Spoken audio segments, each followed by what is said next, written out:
Well, a very good evening to each and every one of you joining me, Miss Belinda Scandal, and Brandon McCaffrey. How are you? I've wore totally the wrong outfit to the studio today.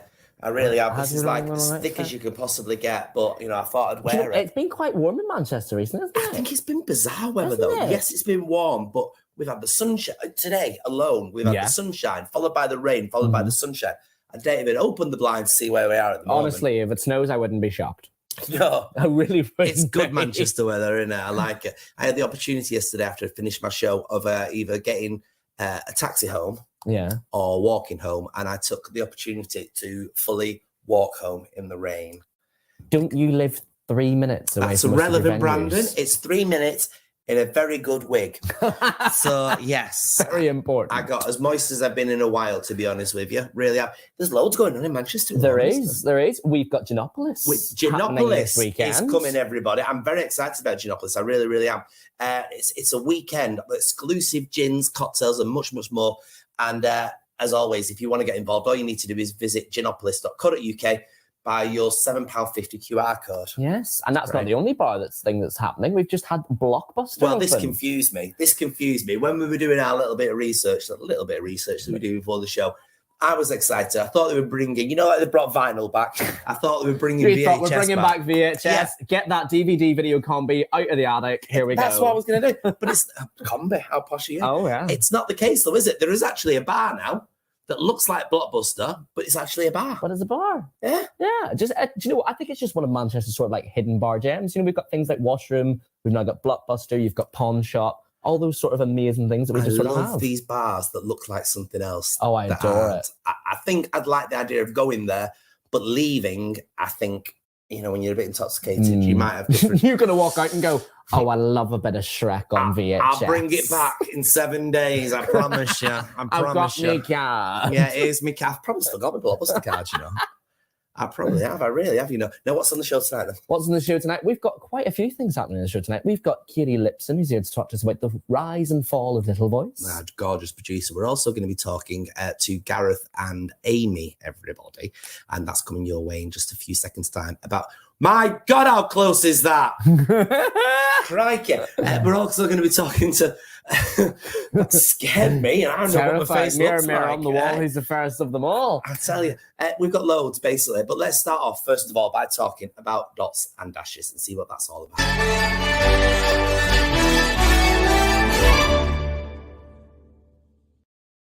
Well, you talk about musicals like Six. Well, we do love a girl group, don't we? Love a girl group. Just look at us. And do you know what I love more than anything now, Brandon? Girl musicals. They seem to be doing brilliantly. They are. In fact, we are going to talk about one right now with an all-creative girl team. Please welcome Dots and Dashes. Hello, welcome to you all. How are you? Introduce yourselves individually, first of all, please. Hello, so I'm Katie. I'm Charlotte. I'm Tabitha. And tell us all about this musical. I'm excited. So we've written an all-female musical, which is going to Edinburgh Fringe this year, and it's playing in Manchester as a preview beforehand. It's a musical that follows the story of 6 women that worked at Bletchley Park during World War II. So it's all a bit of like an untold story. It's all about their kind of lives working during the war. It's a bit like... It's like, like Alan Turing works at Bletchley Park. It's like the female side of that. So the side that, people don't know that much about. Because actually Bletchley Park was made up of like 2/3 women. So, we kind of follow... This is the thing. I think people these days think about Bletchley Park and they do think straight away about Alan Turing and the men that surrounded him. And of course, in that era, I think it's also important to remember that we wouldn't have got where we got within the war if it wasn't for these women perhaps we didn't know too much about. So who are you playing and what are these characterizations that we can expect from you? So there's 6 of us in the show altogether. So we're just 3 of the girls that are in it. But we play kind of different characters in the show. There's like the boss lady, the woman who's in charge of all the hut. And we follow kind of themes that sort of parallel from issues that existed then to issues that exist now. So there's one woman in the show who's a lesbian and who has like a bit of a kind of love connection with one of the other women in the hut. So it follows kind of the forbidden thing of that. Obviously, in them times, it was, very much like not an accepted thing. And there's also another woman in the show who gets pregnant and so it kind of follows her storyline of how that also was a bit of a taboo thing. And so we look at like the taboos of all them women in the show and how those issues existed then to how they exist now, and how, you know, problems that are still kind of continuing today. So yeah, we're kind of playing all them like women through the war and now, how they had their own little personal problems. There's 6 of you in this. I mean, people are going to perhaps try and relate this to Six itself. Is it very different? What's the music style that we're looking at for this particular musical? So it's quite like orchestral, really, the music. So yeah, it's not super similar to Six. Obviously, Six is quite kind of contemporary, I guess.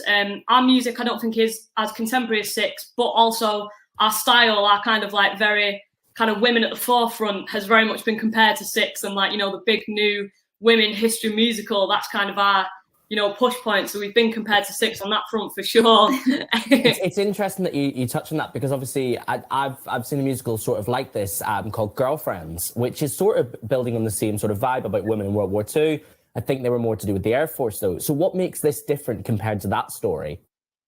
I think the fact just that this story is kind of so unknown. Like, even when we started, we had, you know, no idea about these things that went on behind like these closed doors. Like, we went to visit Bletchley Park, and all these things that we found out, the fact that Bletchley Park literally saved millions of lives during the war, and it never would have been possible if it wasn't the women that worked there. But they never get that credit, like, and they couldn't tell anyone. So it was just completely secret.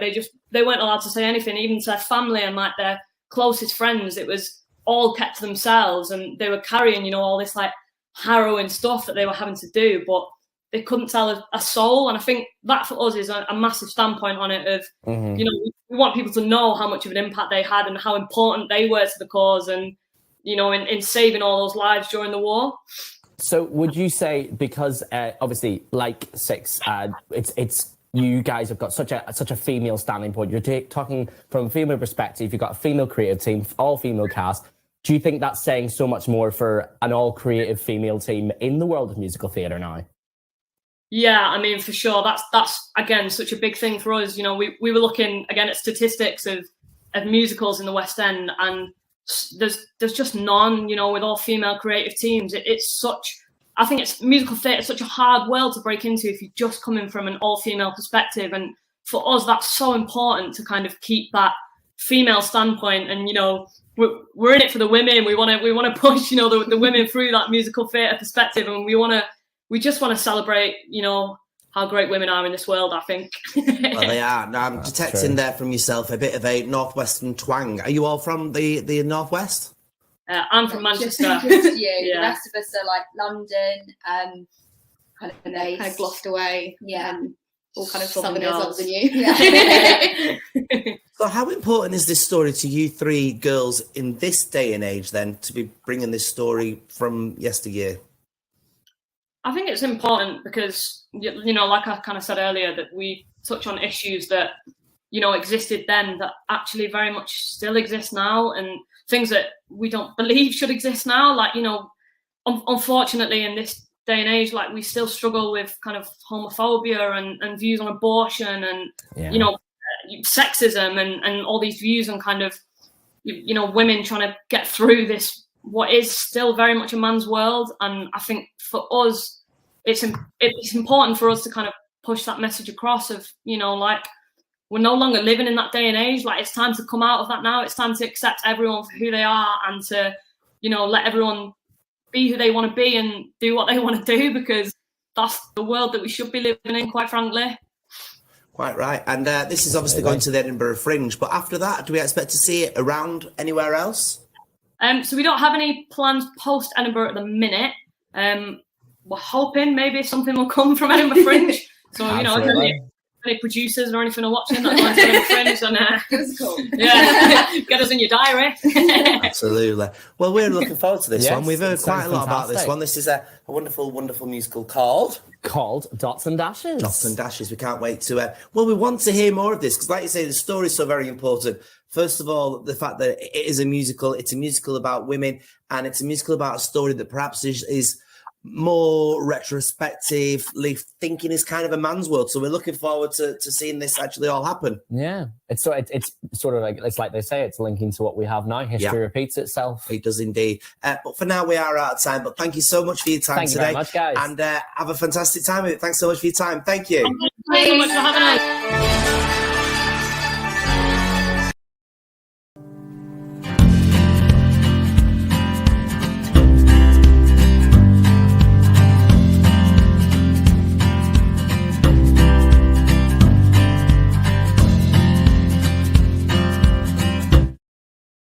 So we're looking forward to that. It's going to be good. It's going to be very exciting. You look dead small on that shot, don't you? And you're not. You're actually a lot taller than me. Not wider than me, but, taller than me. So much going on around Manchester at the moment. We are struggling to fit things in. If you want to be part of our show and you want to tell us about what you're doing, all you need to do is get in contact with us. Contact us, everybody. All you need to, we've got it all here for you. Look at this. Get in touch. Get in touch on the YouTube, on the Twitter, the Facebook, or you can contact us. The Twitter, my face tube. I like that. Write that down quickly. In the meantime, as well as there's live shows going on, I'm interested to know, Hayley, what's on the box?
Well, now joining us is the legendary produceress herself, everybody. Oh, she's a legend. She is. She's producing something of an impersonation, I'd say. Of a what? Of an impersonation. Of an impersonation. Yeah. Several voices will feature in this, but the most important one is the little voice. Let's welcome to our screens the one and only Katy Lipson. Welcome to the show. Thanks for having me again. How are you? Where are you fully dialing in from today? You look like you're in the Bahamas or somewhere. I'm not. Oh no, my top looks like I am. No, I'm in London in a sort of club, private members club, because I was out today going to the theatre. So she's at Soho House. I love it. Right, marvelous. Now listen, tell us all about this little voice. First of all, as a producer, I want to get behind the idea of why you wanted to get this project going. So as a producer, obviously I have my own tastes and the shows that I'm passionate about, and Little Voice was a play that I've loved for many years, since I saw the movie, since I've seen it on stage.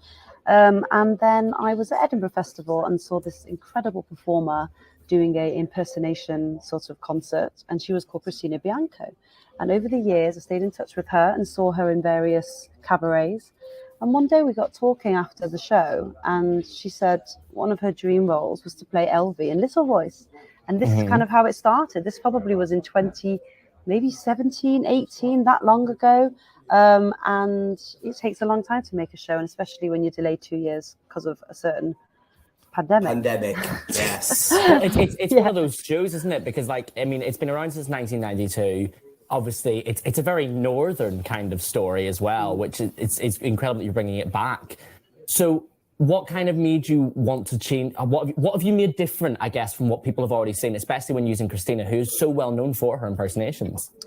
I think it's all about casting choices, and I think it's all about directorial choices. I mean, at the end of the day, Jim Cartwright's script is amazing. The text is amazing, the roles are brilliant, and whether it's set now, whether it's set then, this is a story about a working class family and relationships between them and how fractured and delicate they are. And I think that our cast from Christina and Shobna Gulati as Mary, and Mary Hoff, the mother, and Ian Kelsey as Ray Say, they are just so brilliant. And obviously they're Northern actors as well. And Shobna's real son, Akshay Gulati, is in the show too as Billy, which is beautiful to have them both in the show together. So I just think that, you know, when I make a show, I do it in the way that kind of appeals to my creativity. And I'm working with a director who I've done a lot with before called Brona Lagan. She's done things like Rags and Little Women at the Hope Mill and Cruise in the West End, which we're bringing back in August.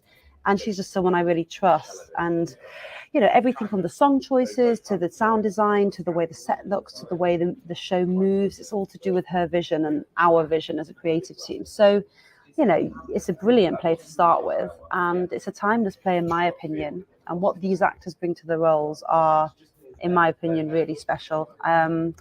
It's a really wonderful production. I'm really proud to be doing it.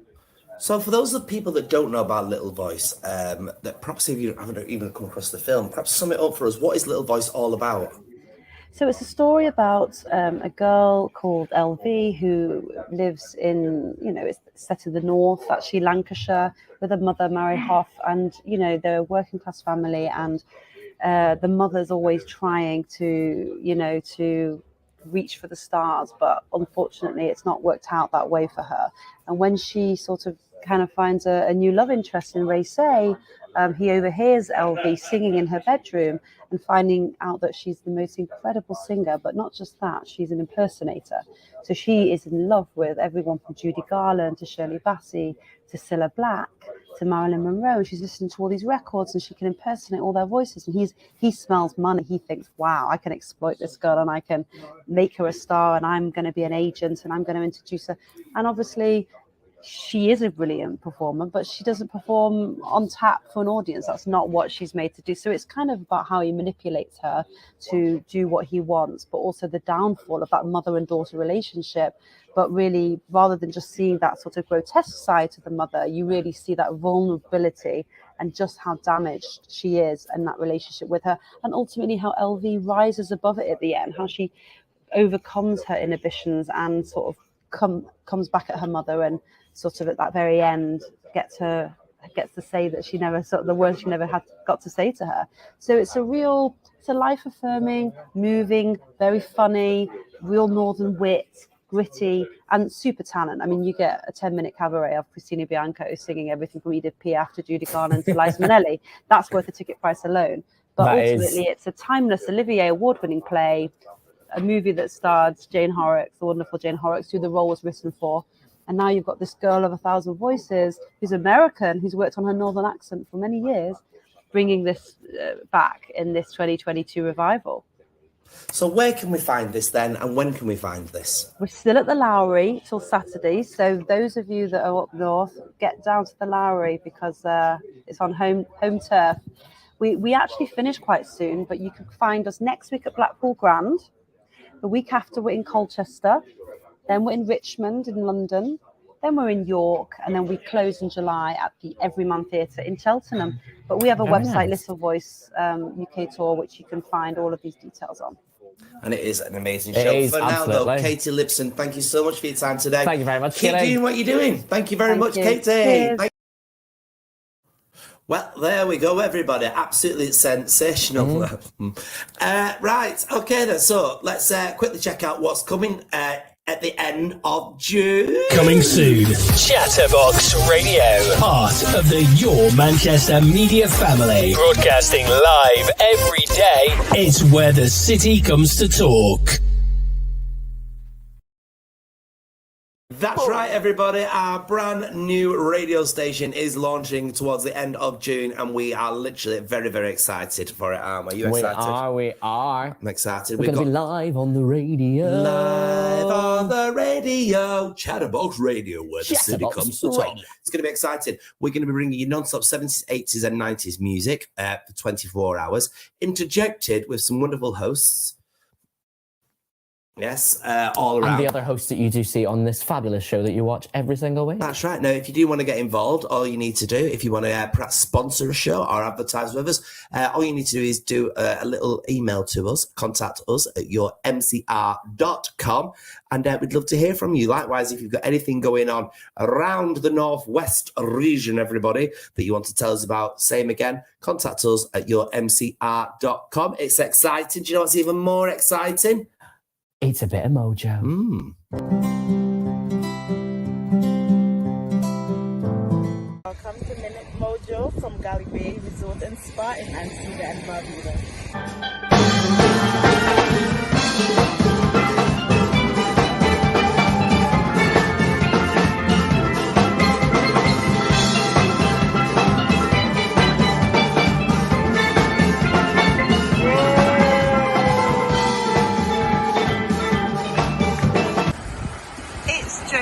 Your neurosculpting performance coach for this week's Minute of Mojo. And so on this week's Minute of Mojo, I don't have any massive tips other than to get your shots of vitamin D, because it's the sunshine chemical and it is so good for your mojo. How do you do it? Set yourself a goal. Believe it's possible. Take some action and achieve it. I'll be back next time with another Minute of Mojo from Manchester. In the meantime, you can connect with me on my Instagram page, joebritton.mojo.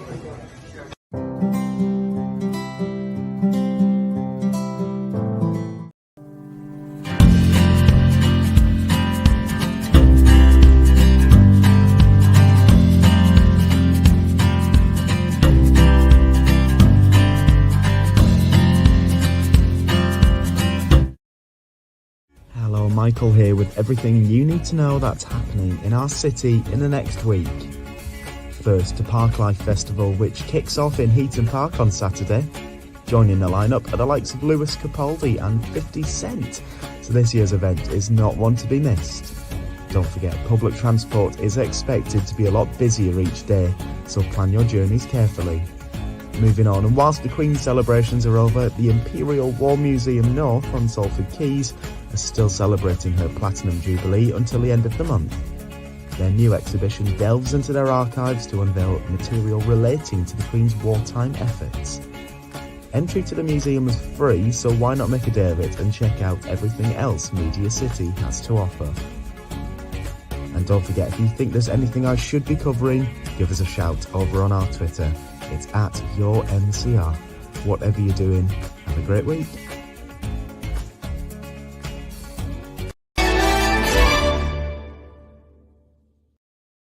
Wuthering Heights, Moby Dick, Brandon and Belinda, they're all classics. And here to tell us about some classics is Gareth and Amy. Hello and welcome to the show. Hey. Hi. Hello. Guys, you're here to talk to us about your show, Classics, which is happening at the moment it's going to be happening at Hope Mill Theatre, and then it's going to the Edinburgh Fringe. But what exactly is Classics? Go for it, Amy. Go for it. Well, Classics started out as a 15-minute piece at a very, a Manchester institution called JB Shorts, so an evening of short plays. So they did Wuthering Heights at hurricane speed, so Wuthering Heights in 15 minutes. And then they did War and Peace in 15 minutes, and then the writers were like, right, maybe we can do a whole evening of classic novels. So in 1 hour, we get through as many classic novels as we possibly can, and we take the audience on that journey. So if you're a lover of the classics, brilliant. If you've never read any of them, hopefully you'll know a little bit about them by the end. Do you feel by doing something it's so fast so that you're missing out on any of the important parts of the stories that you're delivering? That's where some of the humour comes from. Like, can you can you get to the crux of it in 30 seconds? Can you get to the crux of it in one line? Well, we're going to try. Some of them, they're not all the same length. Some of them are, are they songs, visual? It's a real mix. It's a real mix. I'm imagining something of going like, waiting for Godot, he didn't come. The end. We're here. Yeah, exactly. Oh no. We're putting it in. It's straight into the show tomorrow. What's your involvement in this, you two? So we're both members of the cast. So obviously, because we're doing so many classics, we all multi-role. So we're each playing different characters throughout all of these classic novels. I haven't actually counted how many we're doing, but I think it's probably, about 15 each. Aim, does that sound about right to you? 15 each. So yeah, we go through them at rapid speed. And yeah, so we're kind of, we're part of the creative process. It's a really creative room, and there's lots of ideas flying around. Lots of very bad ideas coming from me. But it's lots of bold choices, Gareth. There are no Strong and wrong. Strong and wrong. Absolutely. Strong and wrong. That's what I say. We'll have that. I would like that very much. So, do you have a favourite part within this that you're each presenting? So yeah, I think. Go on, Amy. Go. You go first. You go. So my favorite bit is actually the very first one we do. We do the story of Moby Dick, but to the sailor, to the tune of Drunken Sailor. So you tell the whole story of Moby Dick within that, and it's so silly, and I love the tunes Drunken Sailor. So I'm having a great time. It's all downhill from there. Yeah, I was going to say the same one. It's my favorite, and if you come and see the show, you'll see why it would be my favorite piece as well. So when you say you've all been involved in the creative process, does that mean that you guys have all sort of had a bit of an input? This show is very much your show as the audience that you're presenting it to. Well, I think that Amy, there was an initial group, weren't there, Amy, like you were saying, so that yourself. No, I wasn't in the initial. I was in the initial group actually. So one of the actors in it, Amy Drake and Robin, they have been in it from Wuthering Heights, so 5 or 6 years ago when it started. And then there was an R&D process, so where they took those initial concepts and worked the script that we're working with now. That was a longer show. We've condensed it. So it was a complete script when we got the job a couple of months back. But we're able to add in, changing the characters maybe a little bit, adding in the odd word or moment. But we can't add too much because we've got an hour. So we are confined by the time. And where is this going to be seen at then? This is going to be at Hope Mill Theatre in Ancoats next Tuesday to Saturday. I think we've got 7 or 8 shows actually in that time, so a lot. And then we're very lucky to be going to the Fringe in August, Edinburgh Fringe, and we're at an incredible venue, the Pleasance, for the whole month of August. Fantastic. Now, before you go, can you give us a book in the space of a minute? Oh, you flower. Oh my God! This wasn't in the contract. This wasn't in my prep. Okay. Well, go on. We'll start with you, Gareth, then, and we'll just see how you get through it. Yeah. Right. Harry Potter, all of them. He's a boy. Doesn't know he's a wizard. Then he becomes a wizard. There are people who aren't wizards called Muggles. Then he goes to wizard school. He spends 7 years there. Loads of shit happens. He murders someone in the first year, and it's never addressed. He then goes on to deal with this psychological trauma throughout the rest of the 6 books. He loses loads of people in his life. There's a very evil wizard called Voldemort. Voldemort then goes on to try and also murder all the other wizards who like the Muggle people. And then Harry Potter, it's his destiny to try and fight Voldemort. Does he kill him? You read it and find out. Wow. I mean, I enjoyed that he murdered someone in first year. Nobody talks about it. Yeah, nobody talks about that. Right? It's so he's literally murderer at the age of 11. Never addressed. He's got the summer holidays to deal with it on his own. That's it. Serial murder. Yeah. Go on, Amy. What's your one? Right, Amy. What's your chosen one? Okay. I'm going to tell... Okay. Welcome to the story of Oliver Twist. There's a young boy named Oliver Twist who... his wicked half-brother, called Mr. Monks, when his mother passes away, he gives him to an orphanage because he wants to keep the family inheritance for himself. You wouldn't know that unless you'd read the books. It's not in the musical. He then has a very hard life, wanting some porridge, not getting any porridge, going to live with some street kids, not doing very well at stealing wallets, getting caught by the police, meeting the right man, looking enough like a picture that people recognise him. He's reunited with his family. A lovely woman called Nancy dies at the hand of a man called Bill Sykes with a scary dog. Everyone goes to prison. Oliver gets his money back and lives happily ever after. And so does his wicked brother. Did you know? I didn't even know he had a brother. I didn't know he had a brother. I know!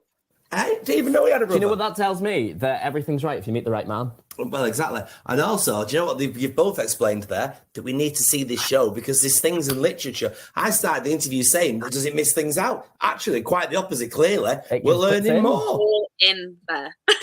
Fantastic. Amy and Gareth, thank you so much for your time today. Thank you. Pleasure. Thank you. Nice to meet you. Bye-bye.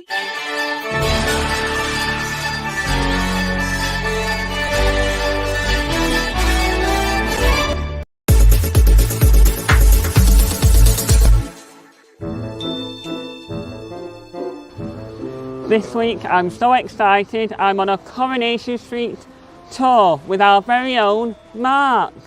Hello and welcome to Victoria Park. This is where the creator of Coronation Street, Tony Warren, lived. And today we are joined by lots and lots of Corrie fans as we go on a tour. We're visiting lots of locations.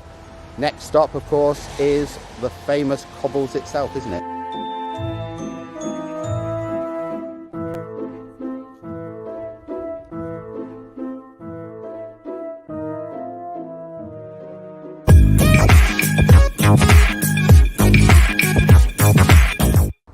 Alright, Thursday is looking like rain with the temperatures of 17 degrees Celsius. Friday is looking like a mixture, sunshine, showery outbreaks of rain with the temperatures of 17 degrees Celsius. And as we head into the weekend's weather right now, Saturday is looking cloudy with the temperatures of 17 degrees Celsius, and Sunday is looking a bit of a mixture, again, sunshine and squirts of rain with the temperatures of 16 degrees Celsius. So get your rain macs on, get your umbrellas out at the ready. Stay nice and dry. Dodge those raindrops if you can. And from me, Paul Rudd, here at Salford Quays, it's back onto the Coronation Street tour for this week's amazing episode of Your Manchester.